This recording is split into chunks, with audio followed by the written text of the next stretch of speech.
Australia के इस काले रिवर में 3 बंदों के साथ इतना खौफनाक इंसिडेंट हुआ था कि हॉलीवुड ने इस स्टोरी से इंस्पायर होकर 2 हॉरर मूवीज बना ली थी। एक मूवी थी ब्लैक वाटर और दूसरी मूवी थी रोग। उस दिन इधर ऐसा क्या हुआ था, आओ देखते हैं। 3 बचपन के दोस्त ब्रैड, शॉन और एशली, ये तीनों 21 दिसंबर 2003 को ट्रक में बैठते हैं और ऑस्ट्रेलिया के साउथ की तरफ सफर शुरू कर देते हैं। ये तीनों ऑस्ट्रेलिया के नॉर्दर्न टेरिटरी में डार्विन सिटी के अंदर रहते थे। ये लोग प्लान बनाते हैं कि डार्विन सिटी से 80 किलोमीटर दूर एक बड़ा सा सॉल्ट फ्लैट है, उधर चलते हैं और वहाँ पर क्वाड बाइक से एक दूसरे के साथ रेसिंग करेंगे। एंजॉयमेंट भी हो जाएगी और एडवेंचर भी। ये लोग अपनी क्वाड बाइक्स को ट्रक के साथ अटैच करते हैं और फिर डार्विन सिटी से दूर साउथ की तरफ सफर शुरू कर देते हैं। कच्चे रास्ते से होते हुए ये स्टम्बलिंग वाटर हॉलिडे पार्क के पास से गुजरते हैं। इस पार्क के बाद कोई आबादी नहीं थी और आगे सिर्फ जंगल था। ये लोग जंगल से होते हुए फिनिस रिवर के बिल्कुल करीब पहुंच जाते हैं। ये फिनिस रिवर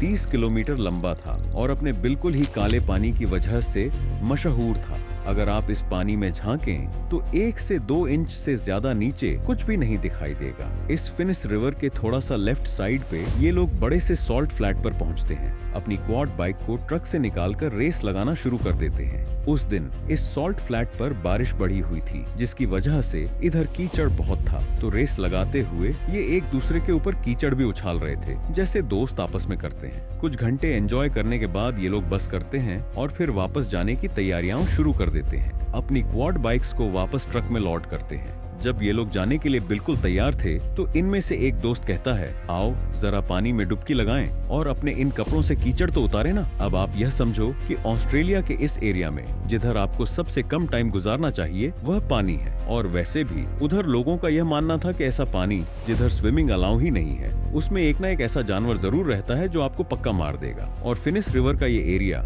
जिधर ये तीनों सोच रहे थे कि पानी में जरा कूद कर अपने से ये कीचड़ तो साफ कर लें, ये भी कोई स्विमिंग एरिया नहीं था। लेकिन यहाँ पर भी ये बात नोट करने वाली है कि ये तीनों दोस्त इस तरह के इलाके में ही पले बड़े थे और इससे पहले भी ये लोग कई बार इस फिनिस रिवर में कूदे थे और इनके साथ कुछ भी नहीं हुआ था। तो उनके दिमाग में ये सोच थी ही नहीं कि फिनिस रिवर में कूदना कोई खतरे की बात है। ये लोग रिवर के करीब जाना शुरू कर देते हैं। अभी ये लोग इस रिवर के पास पहुंचे नहीं थे कि उसका पानी इनको अपने पांव में फील होना शुरू हो गया था। असल में 1-2 दिन पहले इस इलाके में ताबड़तोड़ बारिश हुई थी, जिसकी वजह से यह रिवर ओवरफ्लो होकर बाहर की तरफ बहना शुरू हो गया था। मतलब अपनी नेचुरल बाउंड्री से ज्यादा ही ओवरफ्लो हुआ था। यह रिवर भी बिल्कुल वैसे ही था जैसे हम जमीन के एज पे नहीं खड़े होते और अगला कदम आगे रखें तो सीधा 20 से 22 फीट पानी में। रिवर के साइड पर ये मैनग्रोव ट्रीज लगे हुए थे। इनकी रूट्स पर बहुत सारी शाखें निकली हुई होती हैं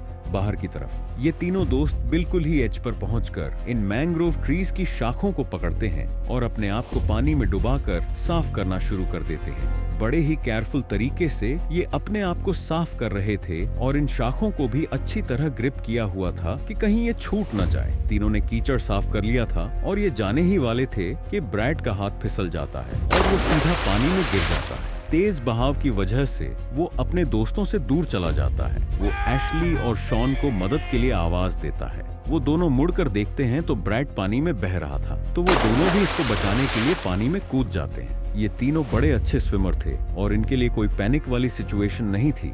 शॉन और एशली तेजी से स्विम करते हुए ब्रैड के पास पहुंचते हैं और ये तीनों अलाइन हो जाते हैं। ये तीनों पानी के बहाव के साथ बहते जा रहे थे और साथ ही ये किसी सॉलिड दरख्त की शाख को भी देखना शुरू कर देते हैं, जिसको वो पकड़कर बाहर निकले। अब इस पॉइंट पर तीनों थोड़ा सा पानी में अनकंफर्टेबल होना शुरू हो गए थे, लेकिन फिर भी उनको कॉन्फिडेंस था कि वो रिवर से बाहर निकल ही आएंगे। शॉन फ्रंट पे था, एशली दरमियान में था और ब्रैड सबसे पीछे था। तीनों एक दूसरे से जरा से फासले पे थे। तो अचानक से एशली चीखते हुए बोलता है, पानी में कोई चीज है, जल्दी से बाहर निकलो, जल्दी करो।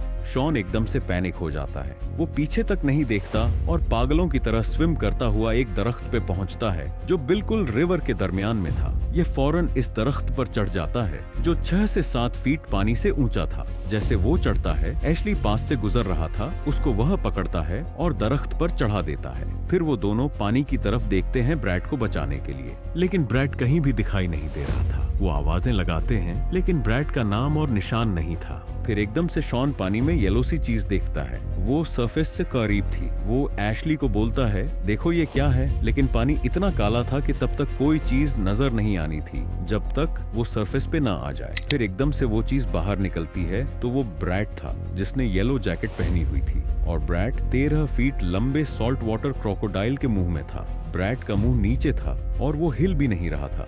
शॉन और एशली यह देखकर बिल्कुल शॉक में थे। वो दोनों इस मॉन्स्टर को देख रहे थे जिसने उनके दोस्त को अपने मुंह में पकड़ा हुआ था और यह इस बारे में कुछ भी नहीं कर सकते थे। 5 मिनट तक ये दोनों मगरमच्छ को देखते रहते हैं और सोचते हैं अब क्या होगा। वो मगरमच्छ भी इनकी तरफ ऊपर देख रहा था, जैसे वह इनको बता रहा था कि अगर ये पानी में आए तो इनके साथ भी यही होगा। कुछ देर बाद ये मगरमच्छ आहिस्ता आहिस्ता पानी से नीचे होता है और ब्रेड के साथ गायब हो जाता है। एशली और शॉन इतना डरे हुए थे कि उनको अपने दोस्त के मरने का गम ही दिमाग में नहीं आ रहा था। वह दोनों बस सर्वाइवल मोड में चले गए थे। दोनों इस दरख्त के मजीद ऊपर चढ़ जाते हैं, 2 अलग अलग ब्रांचेस पे, जो पानी से तकरीबन 10 से 15 फीट की ऊंचाई पे थी। अब ये दोनों एक दूसरे को तसल्ली देना शुरू कर देते हैं कि जब हम घर नहीं पहुंचेंगे तो हमारी फैमिलीज पुलिस में कंप्लेन कर देंगी और फिर हमें ढूंढने के लिए सर्च लॉन्च करेंगे और वो फिर यहाँ पे हमें बचा लेंगे। उनको इसका कॉन्फिडेंस तो था कि ऐसा ही होगा, लेकिन इसमें टाइम कितना लगेगा ये नहीं पता था। इसमें कई दिन भी लग सकते थे इनको बचाते बचाते।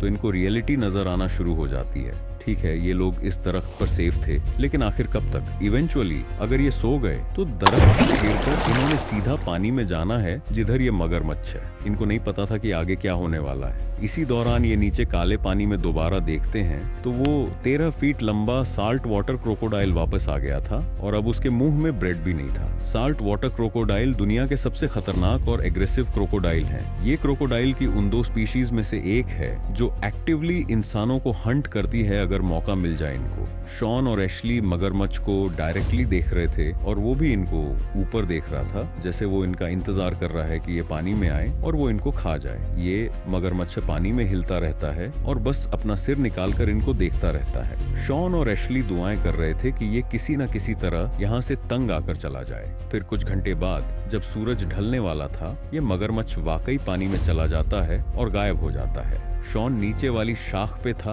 और एशली ऊपर वाली शाख पे बैठा था। शॉन सोचता है कि मैं पानी के ज्यादा करीब नहीं रहता, ऊपर वाली शाख पे चला जाता हूँ। तो वह ऊपर वाली शाख को पकड़ता है और वह फील करता है कि यह काफी मजबूत है, तो वह अपना सारा वजन उस पर डालकर ऊपर चढ़ने की कोशिश करता है तो वह शाख ही टूट जाती है। शॉन पानी में गिरता है और 10 फीट की गहराई में चला जाता है। फौरन वह पागलों की तरह सरफेस की तरफ स्विम करता है और उसके दिमाग में बस यही था, अभी आया वो मगरमच्छ और मुझे काट लेगा। लेकिन जैसे ही वह सरफेस पर पहुंचता है तो वह नोट करता है कि पानी के बहाव की वजह से वह अपने दरख्त से ही दूर हो गया है। पैनिक होकर वह अपनी पूरी जान लगा देता है उस दरख्त के पास पहुंचने में। उसको पता था कि जितनी तेजी से वह पानी में हरकत कर रहा है वह मगरमच्छ को अपनी तरफ अट्रैक्ट कर रहा है। पूरी जान लगाकर वह जैसे तैसे दरख्त की नीचे वाली शाख को पकड़ता है, लेकिन उसका जिस्म अभी भी पानी में था और उसके दिमाग में यही आ रहा था, अभी आया वो मगरमच्छ और उसकी टांगों पे काटेगा। लेकिन फाइनली वह ऊपर चढ़कर अपनी उसी शाख पर आ जाता जिस पर वह पहले से बैठा हुआ था। एशली उसकी मदद करके उसको अपनी ऊंची वाली शाख पर ही बिठा देता है। फिर ये दोनों पानी में देखते हैं उस जगह पर जिधर शॉन गिरा था और उधर वह मगरमच्छ फिर रहा था।